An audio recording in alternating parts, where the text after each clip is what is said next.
सभी प्यारे मित्रों को मेरा नमस्कार। राम राम। जय जय राजस्थान।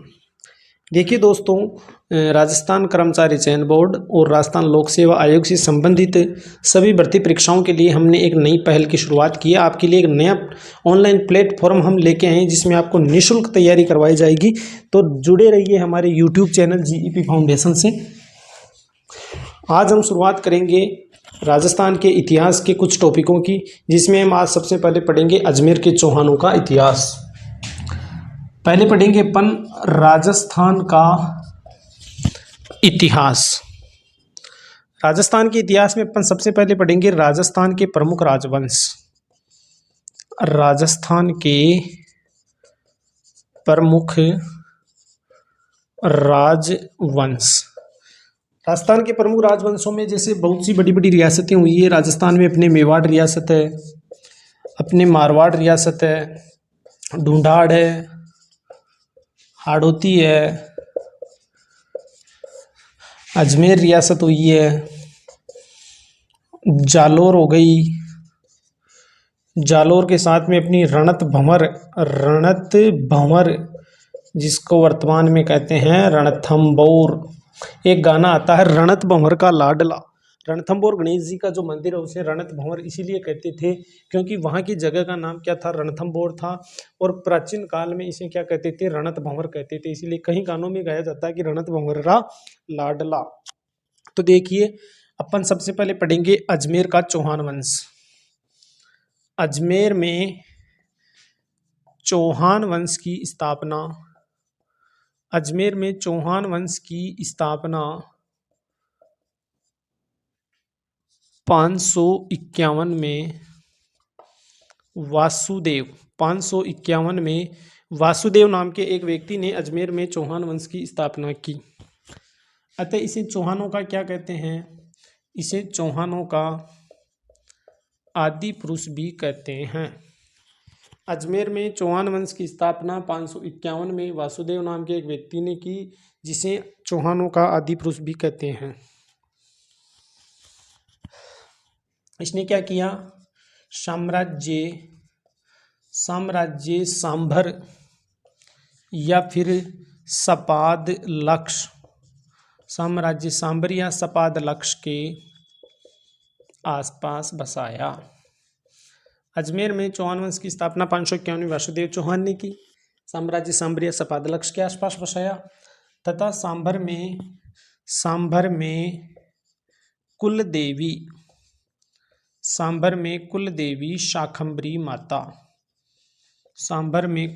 शाकंभरी माता का मंदिर बनवाया। सांभर में कुल देवी शाकंभरी माता का मंदिर किसने बनवाया, तो ये बनवाया वासुदेव चौहान ने। इसकी जानकारी कौन देता है, इसकी जानकारी देता है बिजोलिया का शिलालेख। सांभर में कुल देवी शाकंभरी माता का मंदिर किसने बनवाया, वासुदेव चौहान ने बनवाया, जिसकी जानकारी देता है बिजोलिया का शिलालेख। तथा अब ये सांभर सपाद लक्ष्य के आसपास बसाया और साम्राज्य की राजधानी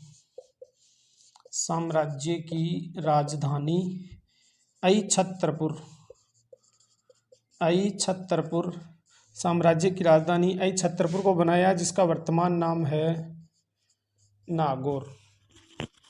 तो अजमेर में चौहान वंश ने शासन किया था।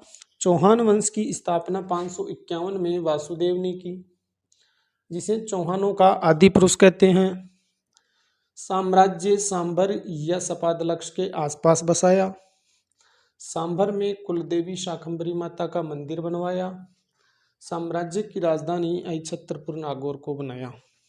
संपूर्ण घटना की जानकारी देता है बिजोलिया का शिलालेख। बिजोलिया का शिलालेख वर्तमान में भीलवाड़ा में है।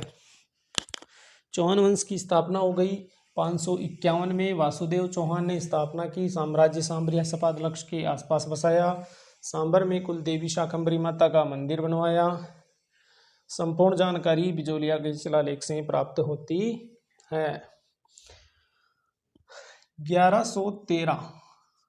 1113 में आया अजयराज। 1113 में अजमेर का शासक कौन बना? अजयराज। अजयराज ने बसाया खुद के नाम से अजय मेरू दुर्ग। अजयराज ने खुद के नाम से एक अजय मेरू दुर्ग बसाया जो किस पहाड़ी पर था? गढ़ बिठली नाम की पहाड़ी पर बना हुआ था। अतः इस दुर्ग को गढ़बिठली दुर्ग भी कहते हैं। 1113 में अजयराज आया जिसने अजयमेरू दुर्ग बसाया जिसको गढ़बिठली दुर्ग भी कहते हैं और इसी को अपनी क्या बनाया? राजधानी बनाया। अपने राज्य की राजधानी किसे बनाया? अजयमेरू दुर्ग को। इस अजयमेरू दुर्ग का वर्तमान नाम है तारागढ़ दुर्ग। इसका वर्तमान नाम तारागढ़ दुर्ग क्यों पड़ा? इसके पीछे एक रहस्य है, एक कहानी है, वो मैं बता देता हूँ आपको। मेवाड़ का एक राजकुमार था। मेवाड़ का एक राजकुमार था जिसका नाम था पृथ्वीराज सिसोदिया। मेवाड़ का एक राजकुमार था जिसका नाम पृथ्वीराज सिसोदिया था जो दौड़ने में बहुत ही तेज था। अतः उसे कहते थे तेज धावक। गांव में जो व्यक्ति तेज दौड़ता है उसे कहते हैं कि क्या उड़ ही रहा है क्या? तो इसका नाम भी क्या था? उड़ना राजकुमार। उड़ना राजकुमार। उड़ना राजकुमार था। इसने क्या किया? इस गढ़बिठली दुर्ग की मरम्मत करवाई, इसके लीपापोती करवाई, इसके बिरला पुट्टी करवाई, इसकी मरम्मत करवाई। अतः इसकी पत्नी का नाम क्या था? तारा देवी। तो खुद की पत्नी के नाम पर दुर्ग का नाम क्या रख दिया? तारागढ़ दुर्ग। 1113 में अजयराज आया। अजयराज ने अजयमेरू दुर्ग बसाया, इसे अपनी राजधानी बनाया। गढ़बिठली पहाड़ी पर है अतः इसे गढ़बिठली दुर्ग भी कहते हैं। मेवाड़ का एक राजकुमार था पृथ्वीराज सिसोदिया जो बहुत ही तेज धावक था, उड़ना राजकुमार कहते हैं। इसने क्या किया? इस दुर्ग की क्या करवाई? मरम्मत करवाई। दुर्ग की मरम्मत करवाई, पत्नी के नाम पर दुर्ग का नाम तारागढ़ दुर्ग रख दिया। आप इसका स्क्रीनशॉट ले लीजिए।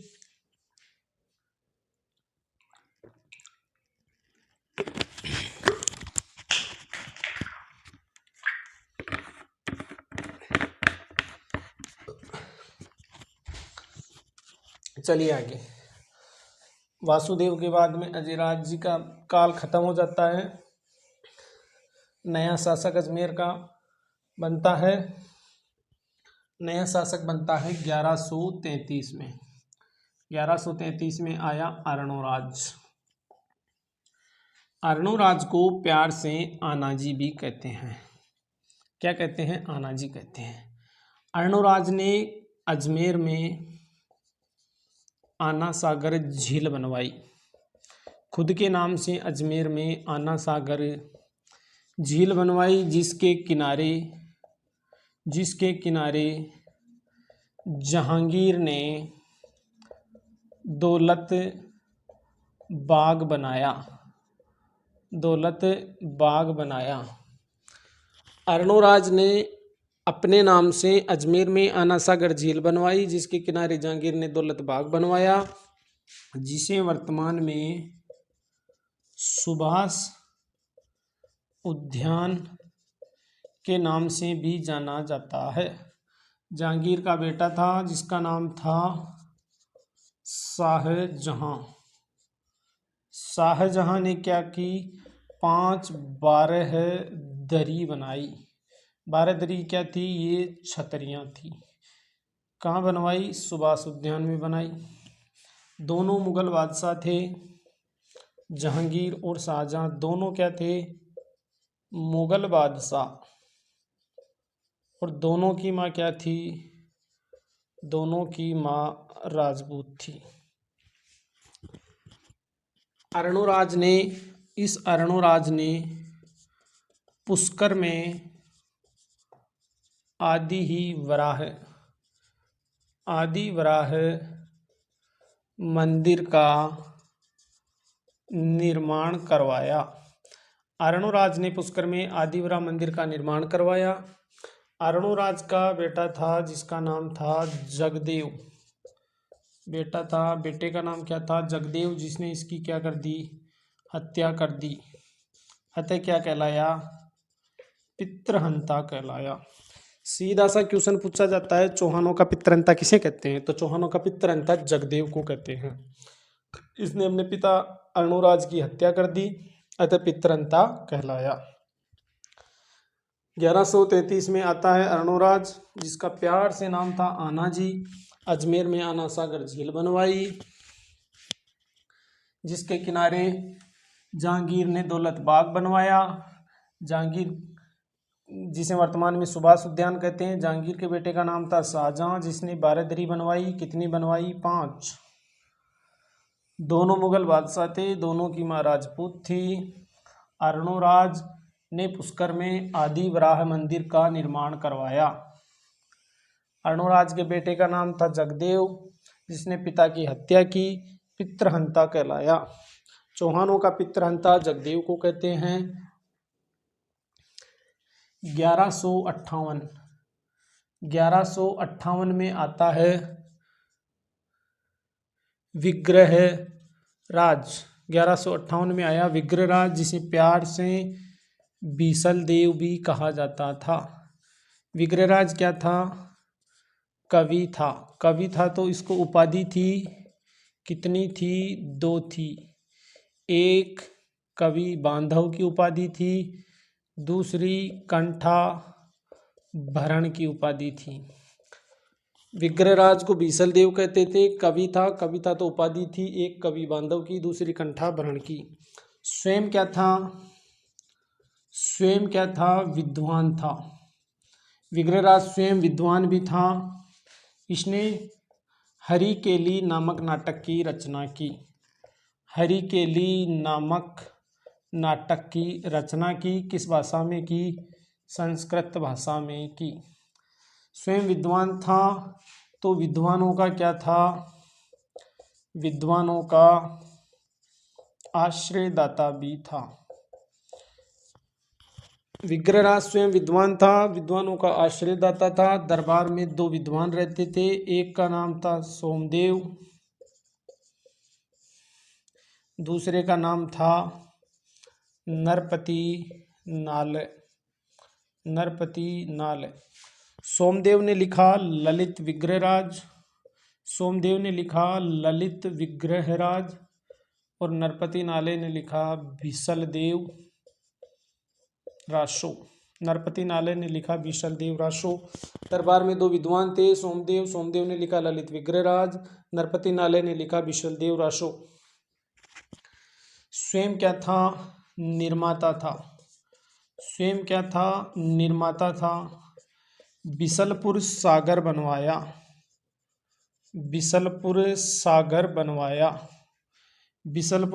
बनवाया, जो वर्तमान में कहाँ पर है?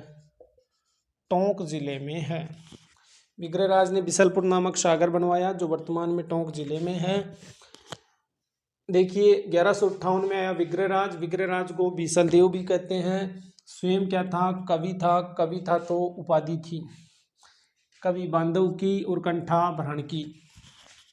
स्वयं विद्वान था, संस्कृत भाषा में हरिकेली नामक नाटक की रचना की, विद्वानों को शरण दे रखी थी। एक का नाम सोमदेव, दूसरे का नाम नरपति नाले। सोमदेव ने लिखा ललित विग्रहराज, नरपति नाले ने लिखा बीसलदेव रासो।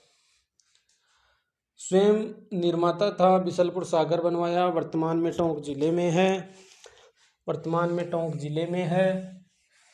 और अजमेर में एक संस्कृत पाठशाला बनवाई। अजमेर में क्या बनवाई? एक संस्कृत पाठशाला बनवाई, जिसे तुड़वा दिया किसने? कुतुबुदीन ऐबक ने। और इसे क्या बना दिया? 2.5 दिन का झोपड़ा। संस्कृत पाठशाला को तुड़वाया और उसकी जगह बनवा दिया 2.5 दिन का झोपड़ा। किसने तुड़वाया? कुतुबुदीन ऐबक ने। ये जो 2.5 दिन का झोपड़ा है, ये राजस्थान की पहली मस्जिद है।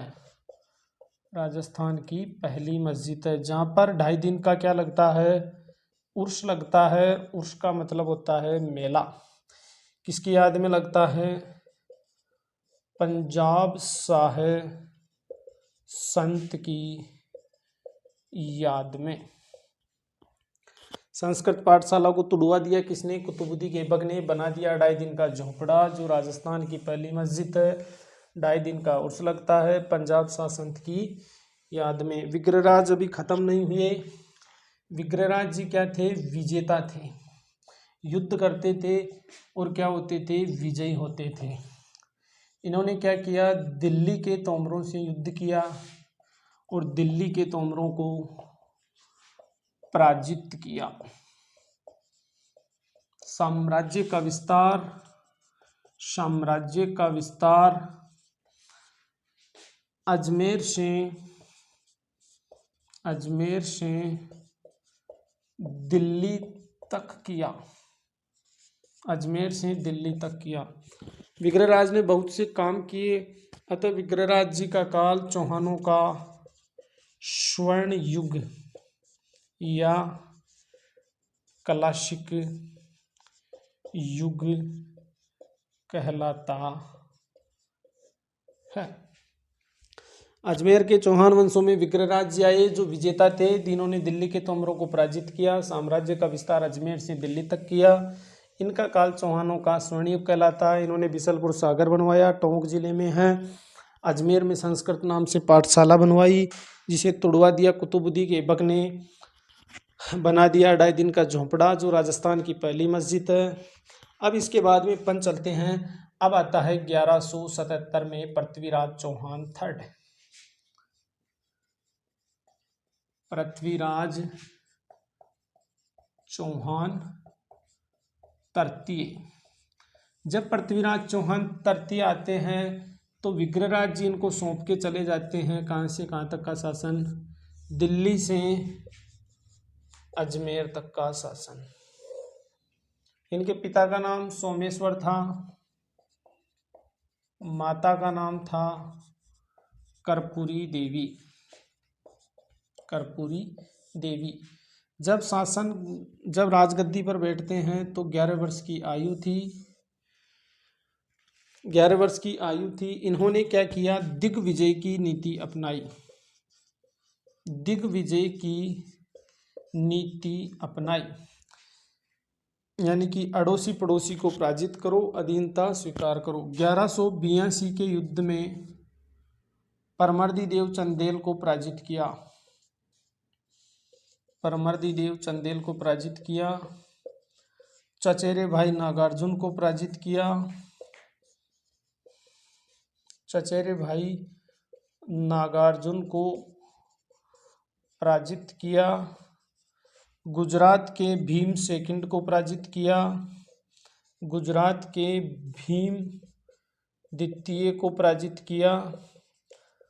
और कन्नौज का शासक था जयचंद गढ़वाल। कन्नौज का शासक था जयचंद गढ़वाल, जिसकी पुत्री का नाम था संयोगिता। उसको स्वयंवर से उठा लाया। स्वयंवर से उठा लाया। भारत में खतरे के बादल मंडरा रहे थे। 1177 में आता है पृथ्वीराज चौहान तृतीय। पृथ्वीराज चौहान तृतीय दिल्ली से लेकर अजमेर तक का शासन संभाल रहे थे। इनकी जब ये राजगद्दी पर बैठे, इनके पिता का नाम था सोमेश्वर, माता का नाम कर्पूरी देवी था। 11 वर्ष की आयु में शासन पर गद्दी संभालते हैं। दिग्विजय की नीति अपनाई, अड़ोसी पड़ोसी को पराजित करो, अधीनता स्वीकार करो। तो 1182 में परमर्दी देव चंदेल को पराजित किया। चचेरे भाई नागार्जुन को पराजित किया। गुजरात के भीम सेकंड को पराजित किया। और कन्नौज का शासक था जयचंद गढ़वाल, जिसकी पुत्री थी संयोगिता, जिसको स्वयंवर से उठा ले गई। भारत में खतरे के बादल मंडरा रहे थे। मोहम्मद गोरी के नेतृत्व में। गोरी का मूल उद्देश्य क्या था, भारत में मुस्लिम साम्राज्य की स्थापना करना। पृथ्वीराज चौहान थर्ड के बारे में बाकी की बातें जानेंगे अपन अगली क्लास में। आज यहाँ तक ही अपनी क्लास कंप्लीट होती है और आप इसको ढंग से याद कीजिए, अच्छे से नोट्स बनाइए। खुद के नोट्सों से याद करने में आसानी रहती है, स्क्रीनशॉट से काम नहीं चलेगा। खुद के बढ़िया ढंग से नोट्स तैयार कीजिए। जय हिंद, जय राजस्थान।